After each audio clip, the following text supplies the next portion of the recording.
Tonight, we are tracking a weather impact alert. Today, Phoenix set a new record high of 118. That's right. It is the hottest day of the year so far, and there is still 24 hours left of this extreme heat warning. I don't like the way you said so far, because so far means that there's more.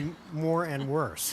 Even with today's record-breaking heat, people still have to be out there in the heat, and you really have to feel for firefighters on days like this. 12 News journalist Chase Golightly spoke with some local firefighters. He's live at Phoenix Fire Station 61. And Chase, between the temperatures and then the added heat from a fire, what do these people do to stay cool? Well, there's a lot they have to go through, Mark. I mean, it's already tough for just me being out here in these hot temperatures. So imagine having to respond to emergency calls with about 40 pounds of gear on your back. That was the case for Valley firefighters this morning as they were called out to South Mountain for a hiker rescue.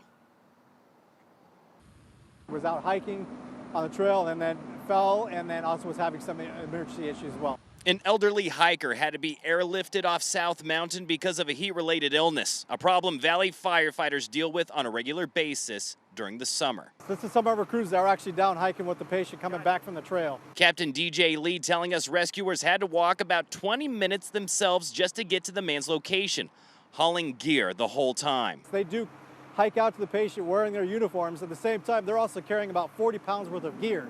These firefighters train for situations like this, but that doesn't mean any of it is easy. So we are prepared for this, but at the same time, yes, it is strenuous on us. They might have to go onto a house fire right after this call. They might have to do another mountain rescue after this. So our crews is definitely taxing on them to do this. That's why I tell people, let's be safe. Let's try to stay off the trails when you got extreme heat like this. Most of their calls are medical related. And if they have downtime, Lee says they head back to the station, drink more water, get some electrolytes, and rest with the AC blasting.